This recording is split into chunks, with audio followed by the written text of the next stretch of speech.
我明明可以穿越到各种小说世界，却从不争夺小说男主的机缘，只因为我觉醒了凝视系统。凝视后就将拥有击杀目标的力量，实力差距越大，需要凝视的时间越长。凝视系统虽然粗暴逆天，我也不能直接去找远超自己实力太多的大佬凝视，万一遇到些脾气不好的人，你瞅啥 ？GG。所以第一站斗破苍穹位面乌坦城，我按照计划找到了萧府所在，成功成为一名杂役。来到测试场，正碰到萧府1年1次的斗气测试，斗之气3段。一名15、16岁的少年望着测验石碑上刺眼的5个大字，嘴角有一抹自嘲，果真是这个位面之子。我在听到这个结果后，思路当即有了转变。原来的计划中，我此次萧府之行的目标是萧战5星大斗师，可从现在的时间节点来看，明天云岚宗的7星大斗师葛叶将会带着奈兰嫣然上门退婚。下一个，萧薰儿，一位身着紫色衣裙的少女，在看了眼萧炎的方向后，行走到魔石碑之前，斗之气9段。当魔石碑亮起5个醒目的大字时，周围顿时响起连片的惊呼声。萧薰儿，斗之气9段，级别高级。测验员目光中透着赞许。宿主连续凝视5秒，目标锁定成功。在我凝视萧薰儿5秒后，成功激活凝视系统，然后在脑海里产生了进度系统音，进度60，进度100。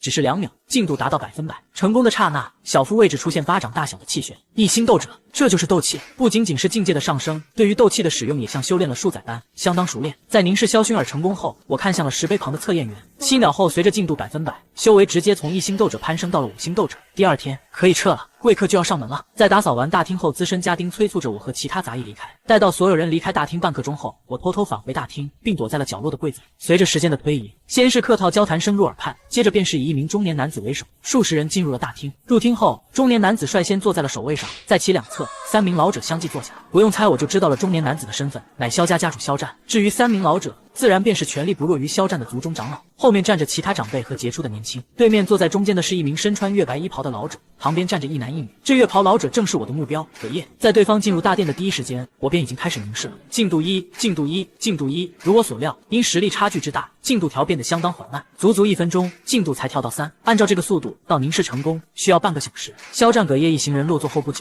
萧炎在管家的带领下进入了大厅。在萧炎到来后，接下来的每一幕都和记忆中的画面所吻合。先是萧炎露出震惊之色，然后就是萧炎拜见萧战及3位长老，发现厅内没有自己位置等等。在萧战等人与葛叶热情的交谈中，时间1分1秒过去，进度70，进度70，进度71。只要凝视一完成，我就立马离开这里。萧家主，老朽此番前来是有一事相求。葛叶突然从座位上起身，葛叶话音刚落，眉头不由皱起，旋即摆头四处张望起来，像是在寻找着什么。葛叶先生，您是在找人吗？察觉到葛叶的异常，萧战不由开口。萧家主，我云岚宗门风严厉，且宗主大人已经开始将嫣然当作云岚宗下一任宗主培养。我此番前来，就是为了解除嫣然与萧炎的婚约。说罢，葛叶平静地看着萧战。就在葛叶话音落下之际，厅内气氛瞬间变得怪异起来。老一辈萧家人的脸上带着怒意，而年轻一代更多的是戏谑讥讽地看向萧炎。砰！听到葛叶所谓的请求，萧战一掌拍向桌子，厅内一众有威望的族中长辈纷纷起身，将葛叶3人围住，脸色阴沉。退婚就退婚，一个个别激动啊！这么一搞，葛叶直接被萧家人挡住了。我视线里只剩葛叶一个后脑勺了，生怕凝视中断，我不得不将柜门再开大一点。也仅仅只是这么一个没有任何声响的动作。不远处的葛叶猛然转头，谁在那里？给我出来！这一吼，大厅所有人纷纷看向我所在的柜子。各位大人别紧张，我是府内的杂役，手脚慢了些，还没来得及出去，各位大人就入厅了，我也只能先躲在这里了。不曾想引起了各位大人的注意，数十上百的目光压力下，我只能从柜子里走出，同时双手举高故作恐惧。你放屁！葛叶斥喝道。从老朽进入大厅开始，我就感觉到有人窥探，这近半个小时，你的窥探都未停止。说到这里，葛叶看向萧战等人，你们看，即便是现在，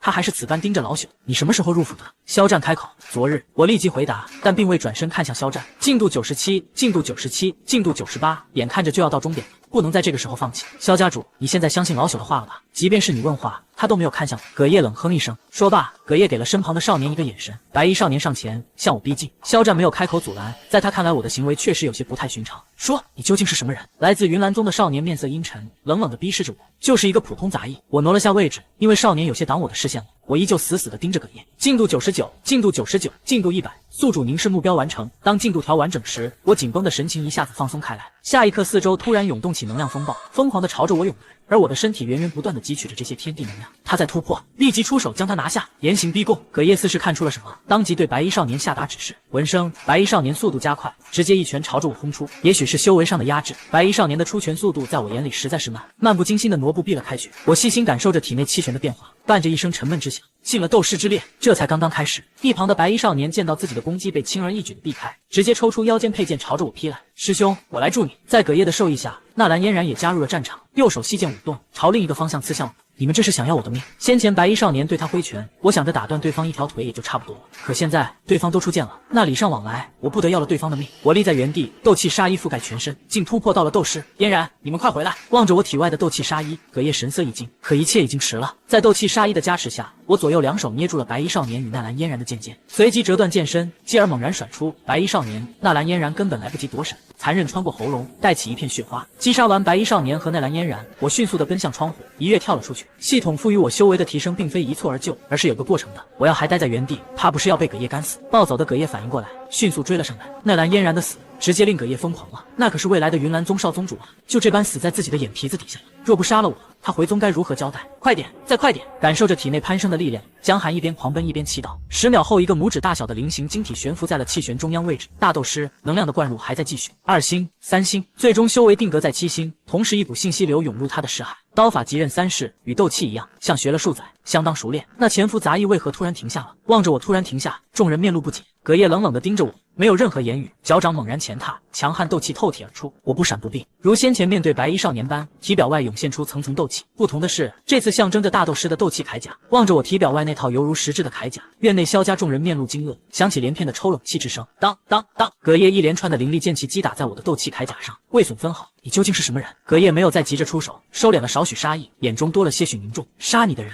倘若我的修为没到大斗师，怕是此刻已经成一具尸体了。听到我的话，葛叶气息暴涨，同样生出了斗气铠甲。葛叶舞动长剑，剑尖处白芒闪烁，形成数道剑气飞舞。感受到葛叶手中长剑愈发恐怖的剑势，我也认真起来。纵使知晓自己实力凌驾于对手之上，我也不会小觑对手。我瞄准一个萧家族人后，快速夺过其手中的宽刀。葛叶蓄势完成后，持剑跃起，我同时持刀迎上，极刃3式。第一刀切开了葛叶所有的剑气，第二刀直接出现在了葛叶的身前。不好！葛叶瞳孔猛地一缩，第一时间抬剑相挡，刀剑相触，葛叶手中的长剑被击飞了出去。电石火光间，我挥出了第3刀，先是震碎了葛叶的斗气铠甲，接着落在了葛叶的胸膛上。轰隆！葛叶尸体狠狠砸落，青石砖成片碎开，带起一道深深的沟壑。死了！云岚宗那个老者败了，那可是7星大斗师啊，竟然会是这么一个结果。目睹这一幕，萧家众人纷纷倒吸一口气，面面相觑，如同雷轰电掣，像个泥塑目标的人。解决掉葛叶后，我活动了一下筋骨，走向肖战。顿时，萧家众人面露警惕之态，一个个抽出刀剑，严阵以待。萧家主，我之所以扮成杂役进入你府，就是为了他葛叶，他曾杀我挚友，来此就是为了报仇。说到这里，我目光变得森冷。若有一天云岚宗的人找上门来，你可以如实说出我的事，但是在描绘我的画像时，必须与我半点不像，否则我会回来找你。我明白。肖战快速点头回应。临走前，我摸了取了葛叶的那剑，而后瞅了眼人群中的萧炎。我不知道没了这3年之约，会不会影响到对方的契约，反正我也不在乎。从萧府要了点钱财后，就随意找了家城内的酒肆，一边吃一边复盘。这一次还是心急了，目标跨度太大，没想到仅仅是一个大斗师，第6感就如此之强。倘若对方早些发现他，倘若对方没有让白衣少年和纳兰嫣然先出手，从而拖延了时间，倘若他前一天没有先将修为提升到斗者5星，一旦少了任何一个倘若，今天怕都要枉死在萧府大厅。这么逆天的外挂，只玩到了斗者5星，我哪还有脸去见其他的穿越大军？下一个目标黑岩城，我聘请了速度最快的角马车，也足足用了半个月才达到黑岩城。在将修为提升到大斗士7星后，我也考虑过下一个目标定为魂体的药老或者守护在萧薰儿身旁的斗皇强者灵隐。只要他和萧炎、萧薰儿2人处好关系，难度应该不算太大。但在药老和灵隐面前一旦暴露出底牌，怕会产生后续的不必要麻烦。毕竟纵观整个大陆史都没有哪个家伙能在一个时辰又或是半天内从7星大斗士突破至斗皇之上，所以稳妥起见，选择了黑岩城。询问了几个人后来到炼药师公会，请问奥托大师有在公会内吗？我十分客气上前询问大门2侧全副武装的守卫，今日有炼药师考核，奥托大师自然在。一名守卫开口，我点头道谢。可就在其准备进入时，2名守卫同时伸手拦下，小兄弟，这里面可不是谁都能进的，得有其他炼药师的介绍信。我摆头张望四周无其他人后，从怀中掏出血蟹金币，快速的塞进了2名守卫的手中。2位大哥，小弟过2天也要来参加考核，想提前进去瞅瞅环境，人情世故嘛，到哪里应该都通路。2名守卫彼此相视一眼，点头交流后，同时放行。多谢2位大哥，我快步进入，来到炼药师考核的大厅，厅内正簇拥着不少的人群，一个个目光落在中央位置的考核区域，窃窃私语。只见中央位置守卫上有着3名负责考核的老者，通过询问身旁人，确定中间的老者就是奥托后，目光开始定格。宿主凝视目标完成，一共用了1刻钟多一点的时间就成功了凝视一结束，我就立马退走，撤出了炼药师公会。作为黑岩城德高望重之人，一开始奥托就察觉到了江寒的凝视，但因为平时习惯了别人这样尊崇的目光，奥托倒也没觉得有什么异常。到了街道上，我迅速找了个无人的巷子溜了进去，和之前突破一样，没有任何瓶颈。腹中气旋璀璨的斗精以可见的速度发生着改变，由棱形状演变成海胆状。当气息稳定，我细细感受了一下斗灵这个境界，相较大斗师而言，除了斗气更加雄浑外，也没有什么特殊的本质区别。大斗师能够斗气外放，化成铠甲，而斗灵不过是能够进一步凝雾，如斗气化剑化成刀枪等。果然没有额外奖励啊！这次选择奥拓为目标，除了保证安全稳妥的同时，还印证了自己的一个猜测：从废柴到5星斗者，只有修为上的奖励；而从斗者5星到大斗师7星，除了修为提升外，还奖励了5级级刃3式。这次从7星大斗师到3星斗灵，也只有修为提升，差距大有风险，但会有额外奖励；差距小稳，但没有额外奖励。3个月后，我来到了此行的目的地——斗气大陆闻名的斗气学府迦南学院。千百年来，无数强者从这里崛起，从这里走出的巅峰强者，无一不是在大陆上拥有着赫赫威名，并且名震一方。它也是我选择的真正的第一站。当站在迦南学院的巅峰时，也就能真正触摸到这方世界强者的一角。迦南学院不分种族，无数人都以能进这所古老的学院而引以为荣。奈何它的招生条件让很多人望洋兴叹：18岁之前必须到达8段斗之期。在学院外有一广场，广场中央并排有6个敞开的绿色斗篷。此刻，每个斗篷前都有序排着队伍，队伍中有男有女，普遍年龄约莫17、18岁。我就近选了一个帐篷，进入了排队模式。外面的人都进来吧。很快，帐篷中就传出了一道温柔的声音。帐篷内，一名24、25岁的女子坐在一张柜子前。我是迦南学院的若琳导师，现在我将按照进入顺序进行考核，先评测骨龄，再评测修为。说完，若琳素手一扬，其手指上的那界光芒依次透过进来的16个人。光芒每穿透一个人，柜子上的羊皮卷轴便会多出一行字。3分钟后，若琳打开羊皮卷轴，开始宣读。只是数秒，若琳便宣读完了16个人的考核情况，其中9人通过，7人失败，而我也是失败的一个。骨龄21，探测失败，年龄不符入院要求。其他没通过的人陆续的离开，只剩我还站在原地。你还有事吗？若琳开口。若琳导师，我是来应聘学院导师的。听到我的话，若琳愣住了。现在的学院导师，要么是内院弟子留任的，要么是院内资深导师举荐的。也正是因为太久没有人通过广场考核的方式来应聘学院导师，他都忘了这里不仅能够考核学生，也能考核导师。只是考核导师他还没有资格。你稍等。反应过来后，若琳迅速离开帐篷，不一会儿就带来了一个中年男子。我叫钱成，学院玄阶导师，现在由我负责你的考核。随即取出一枚内戒，一抹黑光自内戒中穿过我身体。顷刻间，中年男子手中的卷轴上多了一行信息。当中年男子看清其上内容时，眼中闪过一抹惊愕之色。平复好心境，中年男子深吸一口气，宣读道：江寒，骨龄21，斗灵巅峰。他是斗灵巅峰。帐篷内所有人的目光皆是呆滞的汇聚在我的身上，嘴口大张，满脸的诧异震惊。尤其是若琳，作为迦南学院的导师，她更加清楚21岁的巅峰斗灵意味着什么。这样的年龄及修为，完全可以成为内院弟子，而且还是强榜上前5的恐怖存在。江兄，你要不要考虑先去内院？以你的天赋，现在就当导师会不会太早了些？中年男子忍不住相劝。钱兄，我认为导师是天底下最光辉的职业，不仅能够传授弟子修习之法，还能教会他们做事做人，引导他们成为能为这个世界做贡献的人。至于内院，待我修为达到，我会以长老的身份加入。好，好，好！钱成激动的一连说了3个好字，转而看向若琳道：先给江兄在院里安排住宿，待明天会见副院长，他肯定会是玄阶导师。先前真是抱歉，真没想到你会是来应聘导师的，还这么年轻。途中，若琳导师一边引领着我，一边为其讲述着迦南学院的门道道。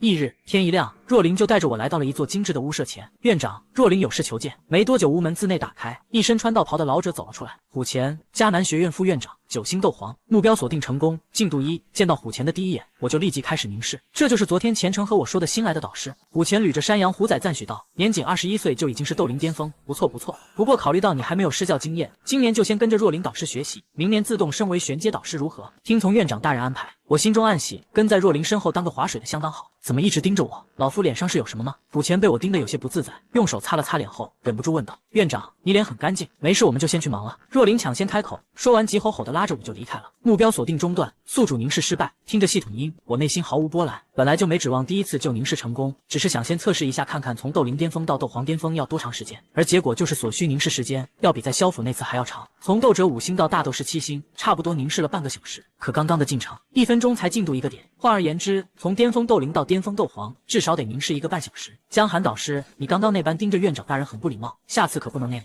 若琳善意提醒。久闻院长大名，确实有些失礼了。我笑道：既然院长让你今年跟着我，那我先带你去看看我班上那些学生。若琳走在前面，你们都听说了吗？学院新来的年轻导师，我知道，好像是昨天通过应聘的，只有21岁。黄阶2班内，一群少年围拢在一起议论纷纷。虽说这些少年你一言他一语，但一个个眼神均都时不时地看向角落里的一身着紫色衣裙的少女。薰儿啊，自从你来了后，看看那些家伙们，整日就像被鬼迷了心窍。一个有着高挑圆润长腿的少女走到此群少女边，她同样也吸引了不少少年的目光。玉儿表姐，你就别打趣我了。也不知萧炎哥哥怎样了。萧薰儿眺望着远方，薰儿是我的，谁都抢不走。一名身着红色衣裙的少女也来到萧薰儿身旁，双臂环在胸前。薰儿，你想看看那个新来的导师吗？也没比我们大多少啊，21岁的斗灵巅峰啊。萧雨眼中带着些许期待。我没兴趣。萧薰儿看似温雅和气，但在那淡淡的微笑下，却是蕴含着一股对任何事都毫不关心的淡漠。除了他的萧炎哥哥，又没见到人，谁知道真的假的？红裙少女话刚说完，若琳便带着我走了进来。角落里的萧薰儿在看清我的样貌时，脸色为之一变，不过很快又恢复了原样。薰儿，你认识这个人？萧薰儿短暂的异样可躲不过她身旁的萧玉和虎家二女同时开口询问。有过一面之缘，萧薰儿点头道。我自然也是第一时间发现了萧薰儿，十分善意的抬手打起了招呼。可也就是这简单的动作，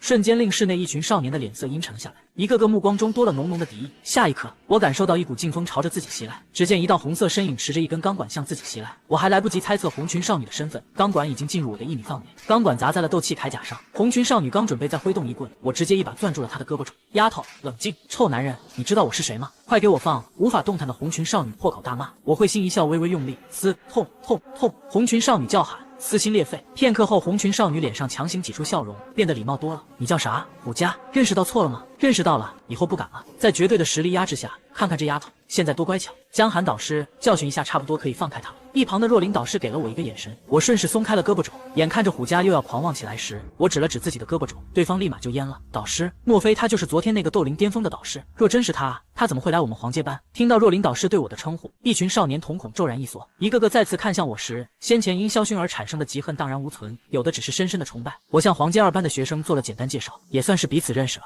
尤其是这帮学生在得知未来1年里我将和若琳导师一同教导他们时，一个个激动地颤抖起来。时至傍晚，灵师，你还记得1年前潜伏进萧府的那个杂役吗？萧薰儿看向身旁的黑影，当然有印象，他可是杀了云岚宗一行人。黑影点了点头，小姐，你还让我去查他的来历，只是他就好像凭空冒出来一样，无从查起。他又出现了，还成了我的导师。萧薰儿捋了捋额前青丝，继续道：1年的时间，从7星大斗师到斗灵巅峰，这一次我定会暗中查清他的底细。声音落下，黑影悄无声息地消失不见。不知不觉，我已经成为迦南学院导师半个月了。期间曾多次见到虎钳，也每次都开启凝视，奈何每次时间太短，即便找了各种理由拖延，依旧远远不够。终于在又等了半个月后，迎来了希望。1年1度的内院选拔赛，作为迦南学院的一大盛事，尤其是第一天，作为院长的虎钳不仅不会缺席，还要在台上说话。这一天，学院用上了最大的广场，广场呈圆形之状，四周石梯不断的向上蔓延，形状犹如角斗场。院长虎钳一上台，我第一时间就投去了目光。宿主连续凝视5秒，目标锁定成功。进度1，进度1，进度1。又到了1年1度最热闹的日子，今年又会是拿50个小家伙进入内院的虎钳重复着每年大赛初始的话。虎钳的开场白足足持续了20分钟，进度也才到了20。在所有学员及导师的热烈鼓掌中，虎钳坐回到了首位上，一落座虎钳就看向了我的方向。见到虎钳朝我看来，我挥手示意，很是热情地打起了招呼。虎钳捋了捋胡须，冷哼一声，不再看我。1个小时后，还有完没完？虎钳已经记不得是第多少次眼神警告我，我依然一直盯着他。又过了20分钟，进度99，进度99，进度100。宿主凝视目标完成。当进度调完整时，我双拳紧握，恨不得仰天长啸。这100分钟真的是太漫长了。江寒导师，你要去哪里？见到我起身，若琳连忙询问。吃坏肚子了，先离开一会。我已经感受到四周涌动的能量，得立马离开，否则动静之大定会引起别人的注意。山脚无人的山洞中，轰！随着体内发出一声巨响，原本悬浮在气旋处的斗精消失不见，全身经脉都充斥着如同洪水般的雄浑斗气。这些斗气的流动不需要再经过气旋，而是顺着身体形成了一个循环，操纵着体内的斗气，沿着一个特定经脉路线涌动，直至从后背涌出。一对由斗气形成如同晶莹剔透的琥珀翅膀施展开来，宛如天使之翼，绚丽而夺目。斗气化翼，终于能飞了。挥动羽翼，低空在山洞中飞翔，感受过飞翔的快感后，压制住激动，重新降落了下来。因为修为的提升还远远没有结束，斗王2星，斗王3星，斗王4星，斗皇8星，斗皇9星，直到斗皇巅峰才停止。当能量涌动结束时，一股信息流涌入识海，奖励了一种名为鹿神的狂暴功法。一切结束后，我相当满足地离开了山洞，迅速赶回了广场。若琳导师，想要成为内院长老有什么要求吗？坐到位置上与若琳聊了起来。若琳诧异地看着我道：你该不会这么快就想着升职了吧？内院长老是我们外院导师的终极目标。若琳眼中满是憧憬，只可惜9成9的导师一辈子都只能待在外院，没有什么机遇的话，我大概率也无法成为内院长老了。说到这里，若琳盯着我道：不过以你的天赋，希望还是很大的。首先你得先在外院任职满1年，其次你得晋升成为斗王强者，满足这2点，你就可以向院长大人去申请了。那还有11个月，算了算时间。至于第2个条件，自己已远远凌驾于斗王之上，时间若指缝细沙，不经意又过去了1个月。这1个月，我可谓是刷够了存在感，在外院也算是做到了无人不知无人不晓，勤勤恳恳。生怕进内院石虎副院长以天天划水为驳回。江寒，一路保重。这天，若琳导师有些不舍地向我告别。经过2个月的相处，我与若琳的友谊也上升了一个高度。相互告别后，我转身跳上了狮鹫兽远去。7天前我就已经告知若琳，我需要回一趟加玛帝国。此行迦南学院，我计划的目标顺序先后是副院长虎钳、首席大长老苏谦、藏书阁千百二老，最后是迦南学院的创始人芒天尺。在这过程中，还想去看看那陨落星岩，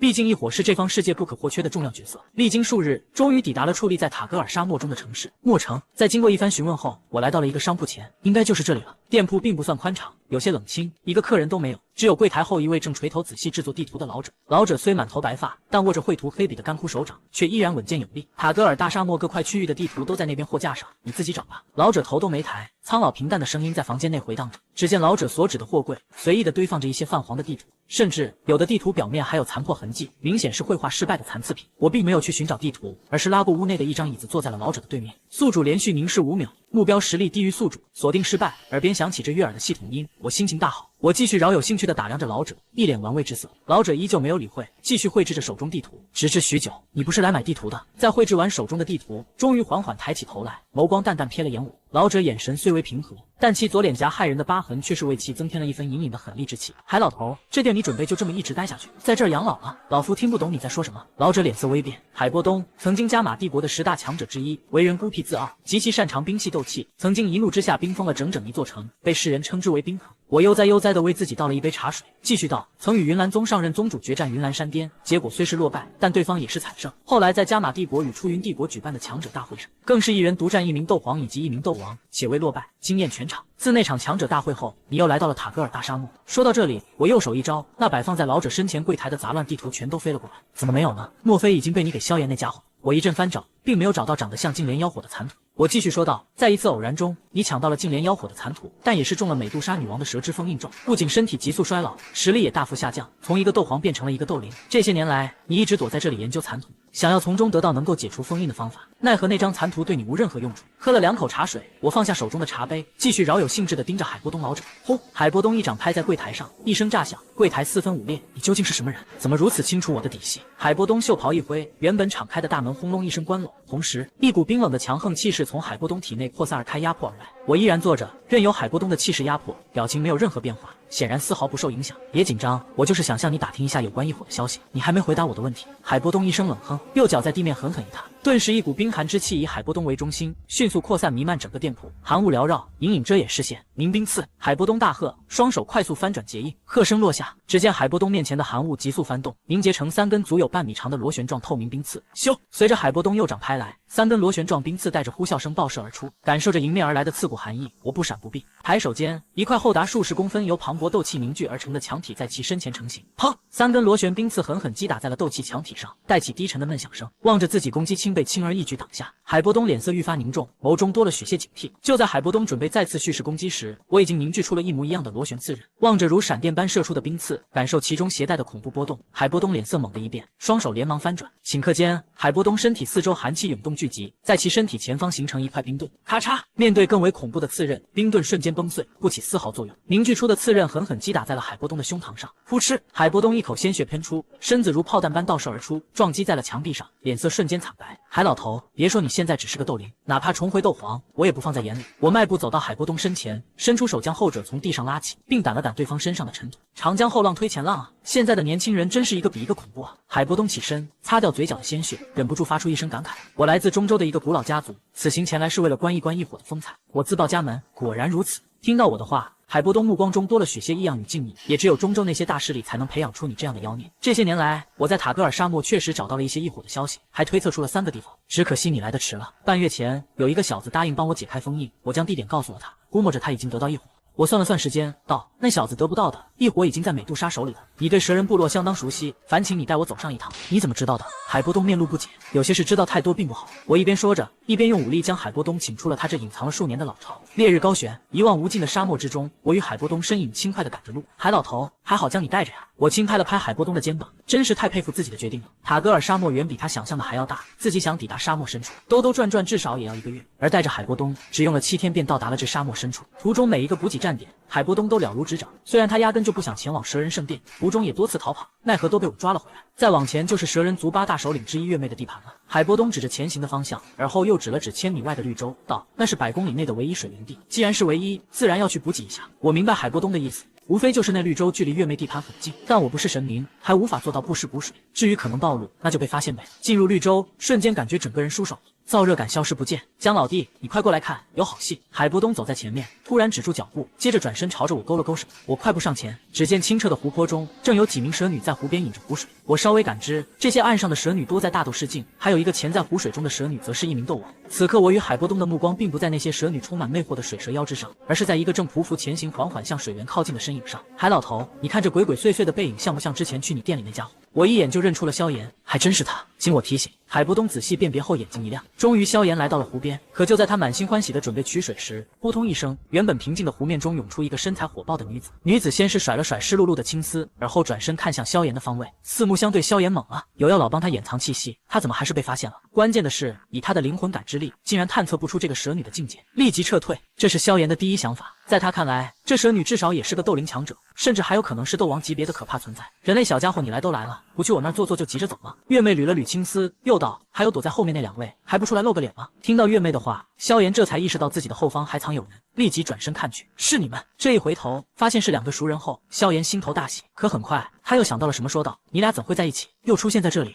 我倒是能够理解月妹为何会发现他的踪迹，因为对方能够操纵毒蛇，而在这绿洲中又遍布毒蛇，所以无论是萧炎还是我和海波东，从我们进入绿洲时就已经暴露行径了。原来你们认识。月妹发出一声冷笑，不过现在可不是给你们叙旧的时候。森寒的话音落下，月妹先手猛地一拍湖面，顿时3道水箭升起，同时月妹张口喷出3道绿色毒液注入水箭中，在月妹的操控下，3道带有剧毒的水箭分别朝着我、萧炎、海波东爆射而去。一直警惕着月妹的萧炎与海波东第一时间横避了开去，险之又险地避开了水箭，而我一动不动，眼看着水箭就要射入其眉心时，其两指探出，轻而易举地将水箭捏碎。你们倒是有点出乎我意料。月妹表情变得认真起来，阴冷的劲气在指尖缭绕，带起阵阵令人生颤的呼啸声。别愣着了，快撤吧！这蛇女应该是个斗王，再不走我们怕是要留在这里。察觉到月妹体内涌出的恐怖斗气，萧炎根本没有要战的想法。可就在萧炎要远遁时，海波东将他拉住，淡定道：“别紧张，有这中州的妖孽在，没事的。”中州？萧炎诧异，可还不等他追问，月妹指尖的阴冷劲气射出，所过之处，虚空隐隐都变得扭曲，破空声令人心悸。我前迈一步，屈指一弹，一缕斗气从指尖射出，迎向了月妹打出的那道阴冷劲气。吃了！轰撞的一瞬间，月妹打出的那道阴寒劲气便是迅速消散，最后变成了一条已经死透的蛇尸。我打出的那缕斗气摧枯拉朽般湮灭阴冷劲气后，继续前掠朝着月妹射去。月妹表情一怔，反应过来后连忙侧身闪避，险之又险地躲了过去。冰皇前辈，他现在究竟什么境界？萧炎愣住着了。海波东瞥了眼萧炎，笑而不语。月妹冷冷地盯着我，脸上多了许些沉重。下一刻，月妹红唇微起，一声奇异的声波从其嘴中传出，随着声波蔓延飘荡，几个呼吸间，四周的树木枝桠上爬满了密密麻麻的黑色毒蛇。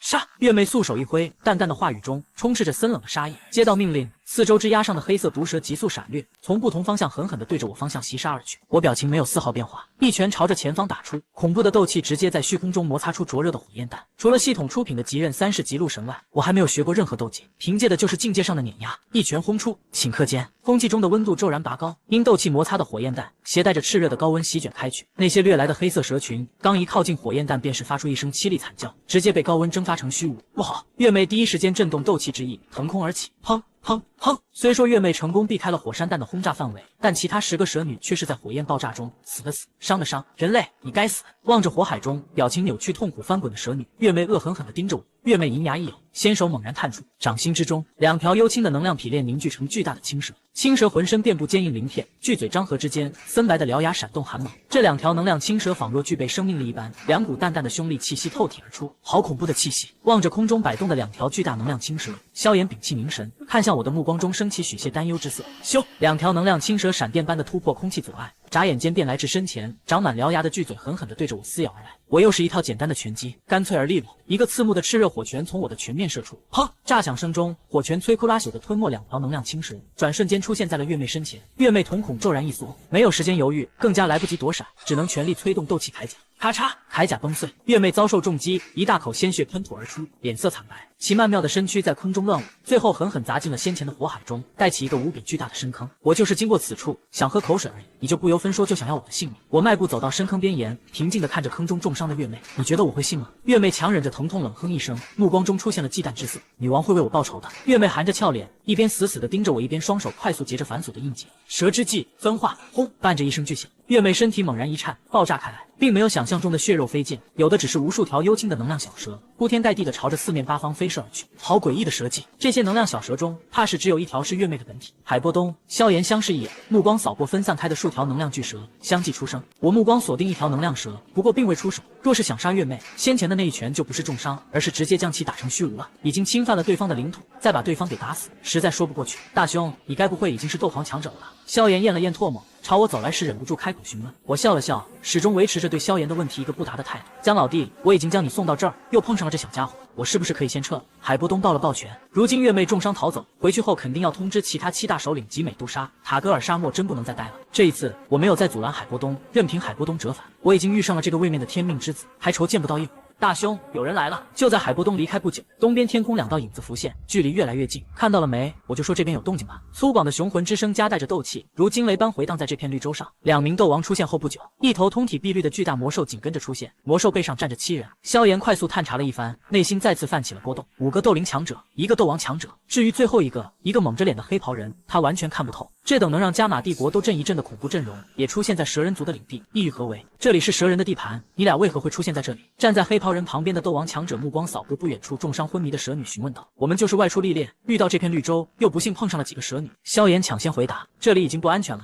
你们迅速折返。”说罢，斗王强者就要离去。然而，黑袍人并没有要离开的想法，他的目光正锁定着我。云宗主见到黑袍人没有动身的意思，丹王古河压低声音试探性的叫了声。黑袍人没有回应，一股强横恐怖的斗皇气息自黑袍人身上释放开来。大兄，你与那家伙有过交集，他对你有杀意。萧炎手指着黑袍人，善意提醒我。我平静地看着前方，清楚地知道3名斗王以及黑袍人的身份。是你杀了嫣然？一道嘶哑的声音自黑袍人口中发出。丹王古河3人听着黑袍人那如同老者的声音，脸色愈发奇怪了。虽说他们不理解黑袍人为何变音，但那突如其来的杀意他们倒是整明白缘由了。他们都知道身旁这位姑奶奶曾收了个爱徒，只是天有不测风云，2年前对方的爱徒被一个杂役杀了。这期间，对方投入了大量的人力物力去寻找这杂役，然而对方就像是从加玛帝国内凭空消失了一样。杀人者自然也要做好被杀的觉悟。我开口道：“既然就是他的话，老师，风离你俩谁出手解决了？”见到我承认，丹王古河朝着另外2名斗王强者说道：“他们竟然是加玛帝国的10大强者，狮王炎狮和风行者风离。”听到古河道出的2个名字，萧炎眼中闪过一抹诧异。这时，他也猜到了黑袍人的身份，那然嫣然的师傅，云岚宗的宗主。炎狮一声低喝，然后抬起脑袋，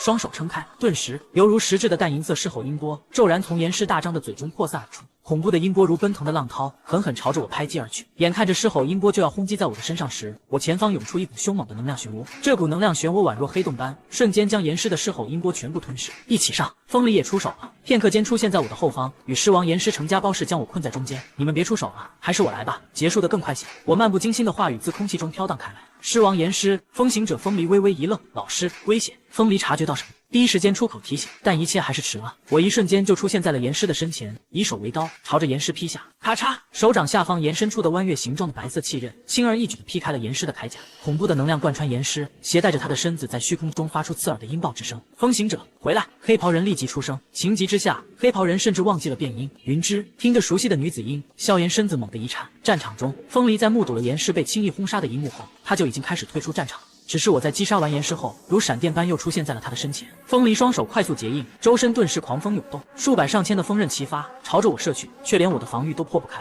风推式，黑袍人背后生出了青色羽翼，手中出现一柄长剑，迅速加入战场。伴着一声冷喝，天空之上，巨大的青色龙卷风暴在黑袍人挥剑间，携带着狂暴的风啸之音，疯狂地朝着我的方向席卷而去。我看都没看席卷而来的风暴，随手一拳轰出，全面由斗气凝聚出的庞大拳印，携带着轰鸣声，如过江之龙，对着风暴撞击而去。2尊庞然大物在空中相撞，轰隆，惊雷般的炸响震耳欲聋，2股凶猛能量的轰击交接之处，虚空都撕开了裂缝，如蛛网般蔓延。不过在僵持了数秒后，那龙卷风暴率先能量枯竭，消失湮灭。至于那斗气拳印，继续向前袭杀而去。黑袍人眉头紧蹙，震动羽翼，朝一旁避了开去。黑袍人虽然避开了我的攻击，另一边的风离就没这么好运了。哐！在蛮横的拳印下，风离七窍流血，最后如炮弹般狠狠射在了地面上，带起一方巨坑。望着下方已经没有了生机的风离，丹王古河脸色难看到了极点。这2个加玛帝国10大强者可都是他请来为自己谋取一伙的，不曾想到一伙还没见到就已经死在途中了。咻！黑袍人再次出手，手中长剑急刺而出，剑尖上凝聚着一圈高速旋转的锋刃，犹如外表长满刀刃的青色圆球。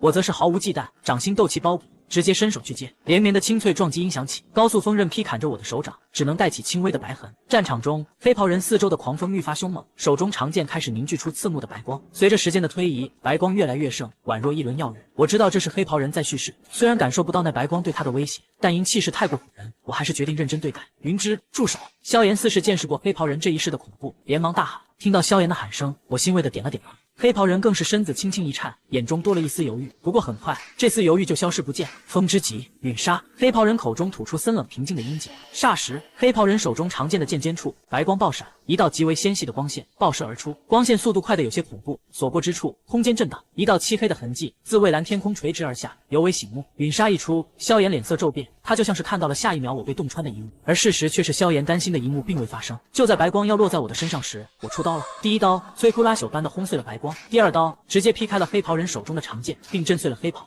黑袍下，那是一个身穿素裙的美丽女子，一头青丝被挽成高贵的凤凰发饰，透着一抹素衣难以掩饰的雍容与高贵。只是原本靓丽动人的容颜，眼下多了些惨白，嘴角渗透着嫣红的鲜血。完全看清黑袍人的模样后，萧炎彻底动容。当望着眼前的一幕，再联想到1年前我击杀葛叶的一幕，一刀、2刀，还有第3刀，2个画面重叠的瞬间，萧炎脸上浮现出焦急之色。大兄，请留手！萧炎运转斗气，连声呼喊。我瞥了眼萧炎，没有理会。手中的第3刀所带起的威势，那是前2刀的叠加，明显更加恐怖。面对那越来越近的刀刃，云云倒是一下子轻松了起来。看了眼下方的萧炎，他选择了平静赴死，刀气攻击云云之后，又飞向古河。当晚古河还没反应过来，那携带着滔天威势的刀刃连同着魔兽一并将古河切开。在第3刀的轰击下，云云如断线的风筝朝下方坠去。见状，萧炎立即祭出紫云翼，稳稳地接住已没有一丝气息的云云。你要为他报仇吗？我走向萧炎，声音平静。但凡在萧炎让云云收手时，后者泄去杀意，我也会考虑只重伤对方。可最终，对方那一剑还是劈向了我。我和云云又不熟，一个陌生的女人要杀她，自然也得做好被杀的觉悟。我才不会看在这方世界天命之子的份上，就饶过一个要杀我的人。换作是我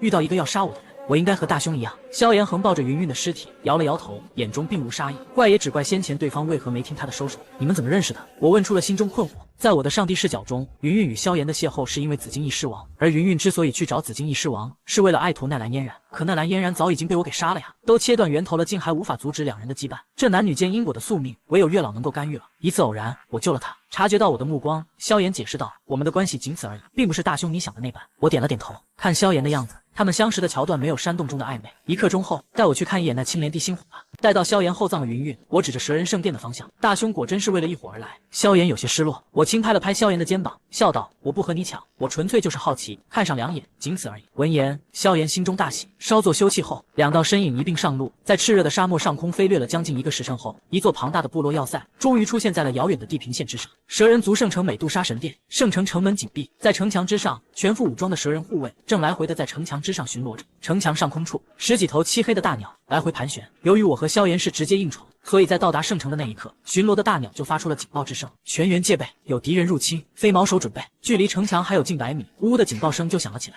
下一刻，数百美杜莎守卫将佩戴在腰间的毒液涂在飞毛上，把它俩给我射下来。城墙上，一名身姿婀娜的蛇女发出一声冷喝，美眸中充斥着怒火。蛇女话音刚落，城墙上所有全副武装的蛇人同时一声大喝，随之一个个身子半旋骤然前倾，手中沾染着毒液的长矛破空而出，尖利的破风声响彻天空。眼看着这些毒矛要将我们射穿时，我挥动大刀，一长达数十米的刃光直接崩碎毒矛，硬生生的在其前方开辟出了一条安全的大道。而后，月妹和莫巴斯2人同时飞出大殿，出现在了城墙上。2位首领大人，这个人类太强了！原本在城墙上指挥战斗的蛇女，见到莫巴斯与月妹到来后，立马鞠了一躬。可还不等他将话说完，月妹便挥了挥手将其打断，接着一双冷眸死死地盯着前方，气色恢复得不错呀。我一手背负在身后，一手朝着月妹挥了挥，算是打了个招呼。对上我的目光，再想到身上的伤势，月妹一声冷哼：“人类，我族与你们早已休战，可为何你还擅闯我族领地？”莫巴斯冷冷地盯着我，煽动身后斗气之意，一股强横的气息波动荡散开来。我来此呢，其实只是想找美杜莎界遗物观赏观赏。说到这里，我的目光落到了月妹的身上，只可惜你们这沙漠里一点也不太平，莫名就遭遇攻击，为了自保，我才不得不掠师成剑，闯我领地，颠倒黑白。你真是个恶人！月妹双手紧握，脸色愈发难看。我们女王陛下岂是你想见就见的？如果不想代表人族与我族开战，就立即离开。莫巴斯毫不迟疑地出言拒绝，又道：“等到我族其他部落首领到来，你们到时想走，怕是都走不了。怎么？你觉得其他人也到了，就能留下我？”对于莫巴斯的威胁，我丝毫不以为然，一股压迫性的气息透体而出。找本王做什么交易？就在莫巴斯准备再开口时，其正前方缕缕涟漪荡起，伴着一道清冷的声音在空气中飘荡开来，一道曼妙的曲线交曲自那涟漪中缓缓浮现，最后清晰地显露在了无数道目光的注视下。这就是蛇人族的美杜莎女王。看清女子的样貌，萧炎忍不住叫唤出声。只见这突兀出现的女子身着一件雍容的紫色锦袍，锦袍之下是那丰满玲珑的曼妙身躯，透发着淡淡的妩媚。一头3000青丝随意自香间披洒而下，垂落在纤细的柳腰之间，果真美艳。我毫不掩饰地打量了一番美杜莎，目光最终停留在了后者的盛世容颜上，由衷地给出评价：白菜真是都给猪拱的呀！我瞥了眼身旁的萧炎，忍不住咂了咂嘴，愣是令萧炎一脸懵。女王陛下，在美杜莎现身后，包括莫巴斯、月妹在内，城墙上的所有蛇人第一时间拜倒，口中发出恭敬的声音。说吧，这么远过来，想借本王何物看看？美杜莎平静地望着我，红唇微起，唇角勾勒一抹纤细弧度。青莲地心火，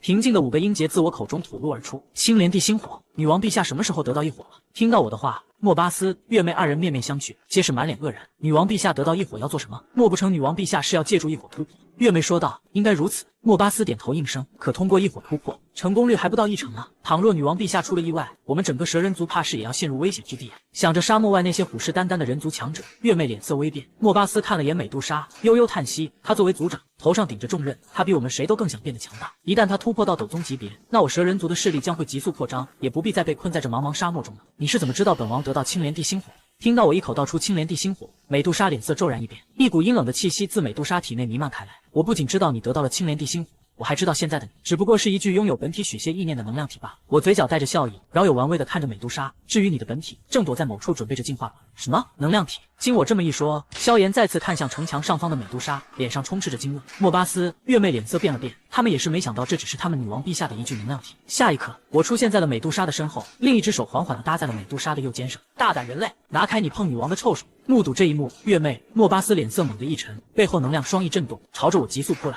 我可没时间搭理你们。我原本搭在美杜莎肩上的左手握拳，恐怖的拳光将月妹、莫巴斯震退。该死！月妹、莫巴斯接连迎击抵抗拳光，一番无果之后，脸上带着焦急。我说的对吗？美杜莎，我看也不看月妹、莫巴斯，身子微微前倾，口中热气传延到身前美杜莎的精致脸颊上。阁下果然有些手段，这么快便识破了本王的能量分身。感受着身后之人的温度，美杜莎身子略显僵硬。很快我就会见到你本体了。带着笑意的话音落下，我已经蓄好势的一拳重重轰击在了美杜莎的后背上。砰！伴着一声巨响，城墙上方的美杜莎化为一蓬淡紫烟雾，升空消散。人类，我蛇人族不会放过你的！月妹、莫巴斯死死地盯着江寒，眸中充斥着血丝。我没有理会月妹、莫巴斯，转而看向萧炎。确切地说，我看的是萧炎右手上的黑色古朴戒指。戴兄，你在看什么？这戒指是母亲所留之物，我可不能给你。察觉到我的目光，萧炎连忙左手搭在右手上，挡住了黑色戒指。还不快让他出来确定异火的具体位置！我平静的声音听在萧炎的耳里，却不亚于一颗惊天之雷。反应过来后，萧炎方才道：“大兄，你在说什么？他又是谁？”就在萧炎装疯卖傻时，其右手的戒指内，一道透明苍老的人影浮现而出。我还以为老朽能瞒过小友，老朽真是天真了。苍老人影第一次正式的打量着我，说道：“宿主连续凝视5秒，目标是灵魂体，宿主是否汲取其灵魂力量传承，并将其进化，有别于正常的系统因。”我微微一愣，结果竟是我以前没试过的灵魂力量传承。我深吸一口气，搓了搓手掌，有些蠢蠢欲动。我很想知道汲取对方灵魂力量传承后，我会不会也拥有炼丹之术。再三犹豫，我终究还是选择了放弃。主要是这萧炎一口一个大兄喊得我很舒服，就像是前世在最南边被叫靓仔一样，那种感觉妙不可言。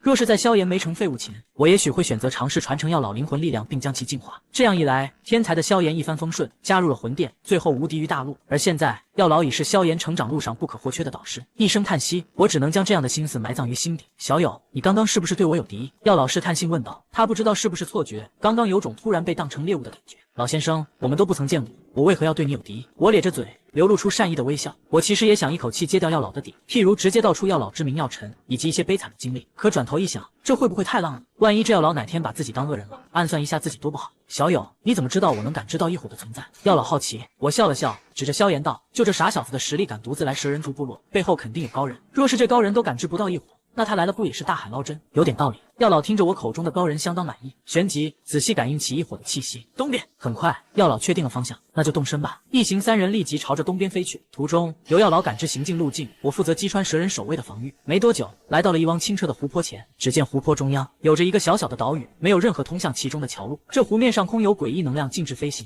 湖泊之中也有着巨骨，你们要小心。药老善意提醒我与萧炎。萧炎尝试了一下，果真如药老所说，刚飞到湖面，还没出1米远，就被空中那股诡异力量给强行压了下来，差点掉入湖中。而我同样是受到了阻力，但其虎躯一震，那股力量就像是被震散了。老师，你还是用异火裹着我吧。萧炎对着药老说道，同时看了眼正常飞行的我，脸上写满了羡慕2字。就在我与萧炎就要登上岛屿时，原本平静的湖面猛然爆起漫天水花，随之一条通体布满碧绿鳞片、脑袋呈三角之状的巨蛇从湖底暴冲而出，张大着狰狞的巨嘴噬咬而来。菱形的瞳孔中充斥着一股野性的凶残。大兄，这大家伙交给你了。我不行。萧炎立马朝我呼救。男人不能说不行。我朝着萧炎笑了笑，接着淡淡的瞥了眼下方湖水中的巨蛇，漫不经心的一拳打出，一条由雄魂斗气压缩凝聚而成拳印轰砸而出，瞬间贯穿了巨蛇的脑袋。接着一声凄厉痛苦惨叫，巨蛇重重砸落回了湖水中，死的不能再死。解决掉巨蛇后，我与萧炎登岛，循着一伙气息，我们很快便发现了一处圆形空旷地带。只见这空旷地带的中央，有着一凹陷的盛满晶莹剔透液体的水池，池面白雾缭绕，即便相隔甚远，也能感受其中蕴含的极寒温度。竟有这么多的冰灵寒泉！萧炎认出了水池中的液体，眼中满是震惊。他没想到美杜莎竟如此奢侈，终于见到了。我的目光则是直接定格在了池水中央位置的一个由奇异水晶雕刻而出的莲花座上。莲花座上一团青色火焰上下跳动，时而凝聚成莲花之状，时而凝聚成一条细小的青色火焰小蛇。我嘴角微微上扬，这莲花座上的青色火焰正是异火榜上排在17位的青莲地心火。宿主连续凝视5秒，目标实力低于宿主，但目标乃此方世界本源自然生成的火焰。宿主是否选择复制并炼化？这一次，我没有像面对药老时的犹豫，毫不迟疑地选择了复制并炼化。青莲地心火复制炼化中，进度10，进度30，进度70，进度100。进度完成后，我明显察觉到自己多了一种对火系能量控制的能力。除此之外，伴随而来的还有少许信息流。这些信息流是系统匹配青莲地心火所分配的一些火系技能，像什么炎帝大炎戒、净炎盾、大3000世界、火拳筒等等。论单体伤害，我的杀招还得是鹿神后搭配极刃30。眼下得到的一火系技能，则更适用于范围性伤害，也算是弥补了我的一个短板。正当萧炎准备上前时，一道曼妙身影自池水中跃出。这里的美杜莎与此前出现在城墙上的能量体没有任何不同，紫色锦袍包裹玲珑娇躯，狭长的淡紫双眸眼波流转，魅惑天成。若是本王进化成功，你们统统都要死。美杜莎发现了我与萧炎，淡漠的声音落下，美眸转而盯着莲台上的青色火焰。说罢，美杜莎摆动蛇尾，白皙纤手快速结起印结。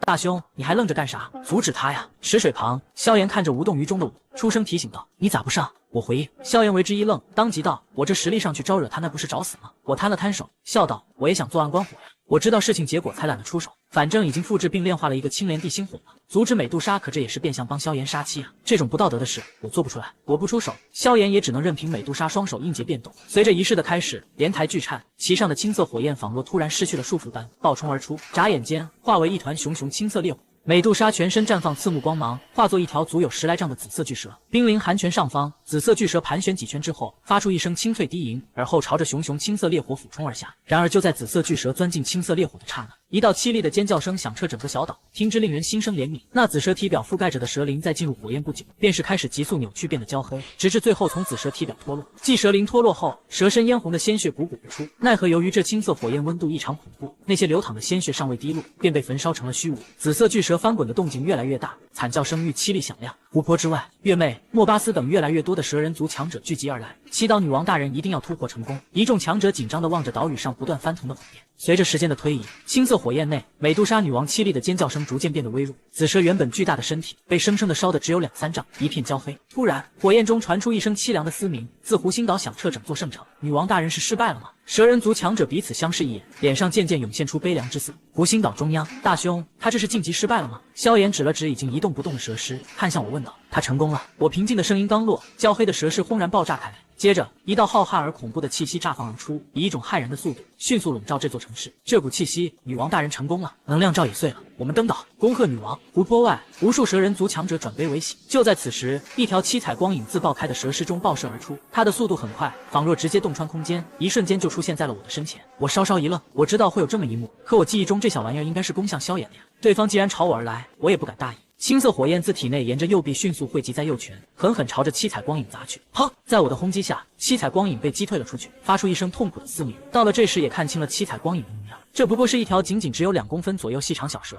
它通体长满七彩鳞片，有着淡紫色的蛇瞳，给人妖异之感。虽说这小蛇长相讨喜，但能感应到对方小小的身躯中蕴含着不亚于斗皇强者的恐怖力量。此刻七彩小蛇悬停在距离我约莫的2米的地方，但紫色的瞳孔中不但没有任何杀意，还尤为的纯粹干净，就像是刚出生的婴儿般。或许是因为挨了一拳的缘故，瞳孔中还带着些许惊恐与忌惮。大兄，这小玩意儿不会就是美杜莎女王吧？萧炎指了指人畜无害的七彩小蛇，道出心中猜想。我点了点头，这是他脱离原有躯壳，用灵魂之力凝聚出的新身体，也就是七彩吞天蟒。七彩吞天蟒，萧炎重复了一遍，面露好奇。一个成长起来可与斗圣抗衡的远古异兽，其身七彩，其瞳略紫，其体泛香，其力吞天。我看着七彩小蛇描述道：“大兄，你见识真广，知识渊博，萧炎眼中多了些许崇拜，片刻后又道：“可以把他杀了吧？”我瞅了眼萧炎，这货是真心狠吗？看不到他眼里没有丝毫杀意吗？他应该是进化的过程中部分记忆丢失了。我指了指萧炎的内界道：“这小家伙是火属性的异生，喜欢纯净的火属性能量的东西。把你的紫晶元拿出来喂他。”什么紫晶元？萧炎一脸茫然。我眉头微皱，没去过紫金翼狮王的老巢。萧炎摇了摇头，那是我能去的地方吗？我沉默了一下，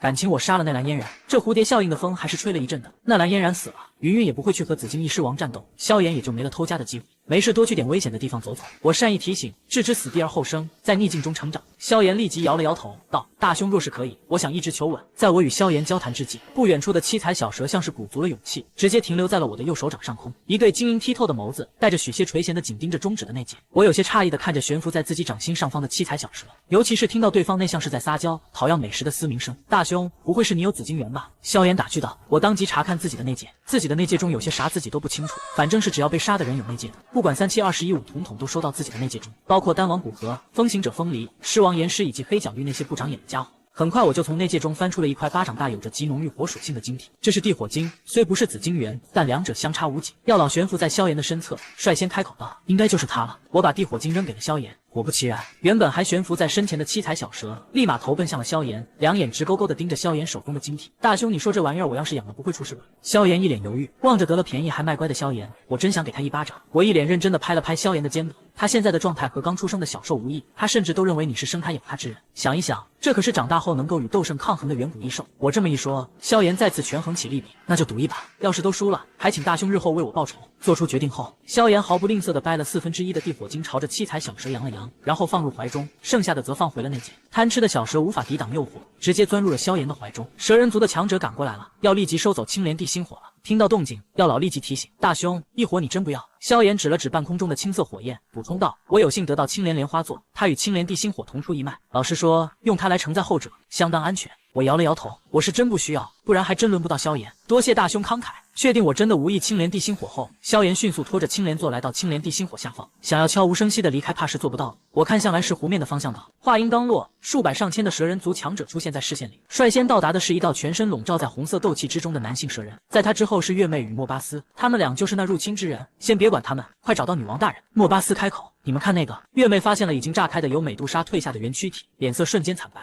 不会的，先前那股强大的气息，女王大人明明成功了。言辞无法接受眼前事实，悲怆片刻后，目光骤然又回到了我的身上。该死的人类，一定是你们将女王大人藏起来了。言辞身体外的红色斗气瞬间剧烈的升腾起来，气息愈发恐怖。随着充满杀意的咆哮声落下，言辞条条青筋在粗壮的手臂上鼓动，右掌捏拳，雄浑的红色斗气凝聚成一团火球。言辞一拳轰出，火球携带着炽热的劲气，狠狠地朝着我爆射而来。我平静地望着迎面而来的火球，不仅没有丝毫畏惧，甚至还有点想笑，对方竟然和我玩火。我右手探出，微微一握，体内青莲地心火涌动，猛然凝聚成一条足足有丈许大小的青色火焰手掌。一挥手，青色火焰手掌爆射而出，青色火焰手掌将那团火球包裹其中，而后轻轻一捏，砰！伴着一道轻微闷响，炎刺的火球化为漫天细小的火焰，消散不见。你不是他的对手，一起上，杀了他！莫巴斯、月妹相继开口。下一刻，蛇人族的3名斗王强者携带着凶猛的劲气，率先朝我围杀而来。萧老弟，躲我后面可多好了！我腾空而起。萧炎重重点头，没有丝毫要加入的意思。他明白自己的实力，自己进场只会帮倒忙。战场中，我平静地望着围攻而来的炎刺、月妹、莫巴斯，嘴角泛着淡淡笑意，身体从容的闪避。随手间迎敌轰击而出的磅礴斗气，都会将一人震得急速倒退。下方的蛇人族强者见到族中3位首领围攻还处于劣势，纷纷投射起手中的毒矛，目光直指我。你们的女王不仅没有死，她还进化成功了。我一边举止从容地应对着炎刺3人已经疯狂拼命的凶悍攻击，一边不疾不徐地说道：“但他去了远方，还要一段时间才会回来。人类，你觉得我们会相信你说的话吗？”月妹发出一声冷哼：“我并不需要你们相信。”我耸了耸肩，说罢，袖袍猛地一挥，下一刻，体内涌出滚滚青色火焰，如汪洋般烧灼着半边天际，整座岛屿的温度瞬间拔高。这招叫做禁言枪。我声音平静，是在告诉月妹、莫巴斯等无数蛇人族强者，也是说给后方的萧炎听。在无数道目光下，一杆杆由青色火焰凝聚成的长枪出现，紧接着以可怕的速度射向下方的蛇人族强者，万枪齐发，如密集雨滴，铺天盖地而下。湖心岛战场，炎刺、月妹、莫巴斯3位首领在火焰俱尽成型之际，脸色便凝重起来。3道身影背靠着背，3股属性各不相同的斗气柱互相交织在一起，形成一道方形能量巨幕。轰轰轰！可是这能量巨幕仅只抵挡了数十枚火焰长枪，就开始皲裂，细长的裂缝如蛛网蔓延。目睹这一幕，下方所有蛇人族强者纷纷将自身斗气灌入进能量巨幕中。萧老弟，我们现在可以走了。我瞥了眼自己的杰出，那长枪轰击的声音相当悦耳。有了青莲地心火，这大范围攻击用起来是真的舒服。这还是没用全力的情况下，不然下方的蛇人族强者，包括炎刺、月魅、莫巴斯在内，通通都得葬身在火海中。茫茫沙漠，风沙肆虐，塔格尔沙漠之大，一望无垠的金黄之色。经过漫长的飞行，终于飞过沙漠，落在了石墨城中。小友、老朽有一困惑想求解，分别之际，要老子萧炎戒指中飞出。要老先生请讲。我开口，蛇人族圣城中，你最后所动用的火焰应该不是火系斗技吧？若是老朽感知没错，那应该也是青莲地心火。药老先生好眼力，我没有否认，竟还有一朵青莲地心火，还早已被大兄炼化了。听到我与药老的谈话，一旁的萧炎瞬间不淡定，满脸惊愕，不知小友的青莲地心火从何而来。药老下意识追问，不可言说。我摇头，说完拍了拍萧炎的肩膀，该上路了，有缘再见。大兄，你此次是去？萧炎刚欲询问我去程何处，话未说完，我身影已消失在天际中。1个月后，我重新回到了迦南学院。蔚蓝的天，平整的土地，清爽的环境，烟火的喧嚣，上进的弟子，望着四周熟悉的一切，尤其是在过了一阵打打杀杀的日子，我突然间觉得待在迦南学院还挺巴适，有种回归乡村田园享受慢生活的惬意感。当然，我不会真的一直教书育人，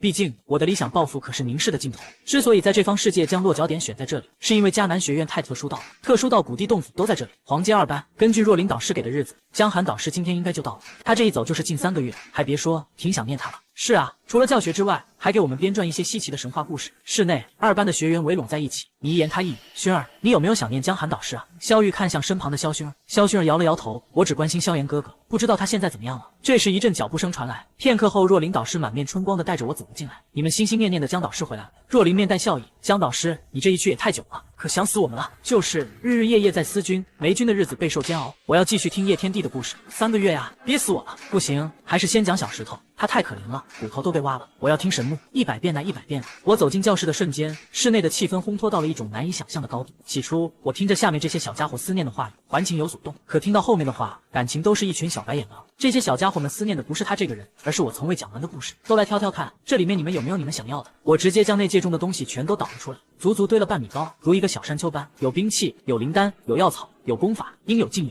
一开始室内学员还以为我倒出来的只是些垃圾货，可很快有些眼力劲的学员便发现这里面全都是宝贝，2品3品丹药随处可见，4品甚至5品也有踪影。短短数秒，山丘四周便围满了兴奋的学员，一个个争抢着淘着宝。萧玉、古家自然也加入了其中。看吧，他们都欢迎你。若琳导师瞠了眼我，那目光就像是在看暴发户一样。来的途中，我也是这么让他挑选的，着实惊到了他。萧薰儿，你过来。我朝着萧薰儿招了招手。江导师，有事儿。萧薰儿走至江寒跟前，声音平静，为师又不是什么坏人，别再派人跟踪调查我。我会心一笑，听到我的话，萧薰儿脸色微变，不过很快又恢复正常。知道了，我这次离去，在塔格尔沙漠见到了你的萧炎哥哥。我抛出了萧薰儿感兴趣的话题，果然一提到萧炎，萧薰儿眼睛都亮了。江导师，萧炎哥哥他最近怎样了？他得到了青莲地心火，算算时间，应该快炼化了吧？我筛选着将关于萧炎的事给萧薰儿讲了些，关于美杜莎的部分一字未提。秋去冬来，光阴荏苒，不知不觉间，时光流逝。院长，我在外院已满1年，前来考核内院长老一职。一座精致的屋舍前，我运转斗气朝着屋内喊道：今日距离考核外院导师之日正好满1周年，这一天来得可真快啊！身穿道袍的虎钳院长自屋内走出，虎钳拍了拍我的肩膀，1个月前我就已经给他展示过了斗王的修为，所谓的考核不过就是时间到了，走个过场罢了。无尽大山，茫茫林海，2道身影立于狮鹫兽上，朝着后山深处飞行。若琳导师以及2班的所有学生都想亲自送你，只是学院规矩不允许随意前往内院。虎钳看了眼我说道：凭他们的资质都会进入内院的，我在内院等他们。我面带笑意，我可是留了那么多的宝贝给若琳和我的学生，即便他们再废，靠着这些资源堆也能堆进内院。想不到内院距离外院如此之远，望着消失在视线尽头的迦南学院主峰，我忍不住感慨，别说是你，就算是内院的那些学员想要回去，没有专用的狮鹫兽带路，也找不到内院的方位。虎钳开口回应，再又飞行了1个时辰后，狮鹫兽速度放缓，朝着下方落去。我向下看去，除了有一处深不见底的山涧之外，四周是一望无尽的绿荫。很快，狮鹫兽落在了山涧内的一片空地上。落地后，在江寒的注目下，虎钳结了个诡异的印结，向前一推，顿时诡异的一幕浮现。原本平静的虚空荡起一缕缕涟漪，待到涟漪消散，一扇足有7、8丈高大的银色大门凭空出现在视线里。这就是内院入口吗？望着诡异出现的银色大门，我呢喃自语，还好没有自己寻找内院入口。谁能料到这空旷之地竟隐藏此般玄妙？随我进去吧。虎钳推开银色大门，只见门后的景色与他们所在山涧并无太大区别。当我紧随着也跨过大门时，银色大门又诡异消失不见。虎钳院长，这就是你向大长老提到的那个外院导师，真是年轻啊！是啊，如此年纪就是斗王强者。不像我们都快埋土里了。2名老者从林荫深处飞了过来。江寒，这2位都是内院的长老。古钱先是给我介绍了2位老者，而后又道：“我就送你到这儿了，外院还有事需要处理，接下来就让2位长老带起去内院。”我应声点头，而后跟着2位长老沿着林荫行进了一段距离，最后翻过一个山坡，见到了一处极为庞大的凹陷盆地。这个盆地就好似一个巨大的陨石从天而降，生生砸出来般。盆地内高耸建筑林立其中，每一栋建筑物上都有数道黑影闪掠跳跃，彼此交织追逐，似是在切磋。不愧是内院，这些弟子的整体实力比外院强了太多。我发出一声感慨后，目光就滴溜溜地扫视起来。1刻钟后，2位长老将我带到了一座独栋楼阁前。江长老，以后这就是你的居所，今日你先自行休息，也可以在内院转转，明日我们带你去见大长老。叮嘱交代了一些事宜后，2名长老离去。我先是进入楼阁考察了一下自己未来的居所，还是相当满意的。楼阁上下3层，这样的一栋若是安排给学员，少说也要住上10人，还是长老的待遇好啊。望着应有尽有配套齐全的住所，我稍作休憩后便出了楼阁，准备熟悉一下环境。随意的闲逛着时，发现数名弟子蜂拥般的朝着一个方向掠去。从这些弟子的交谈内容中，我探听到了其中缘由。内院中有一强榜，而就在刚刚，位列强榜第8、第9的2名弟子约战了。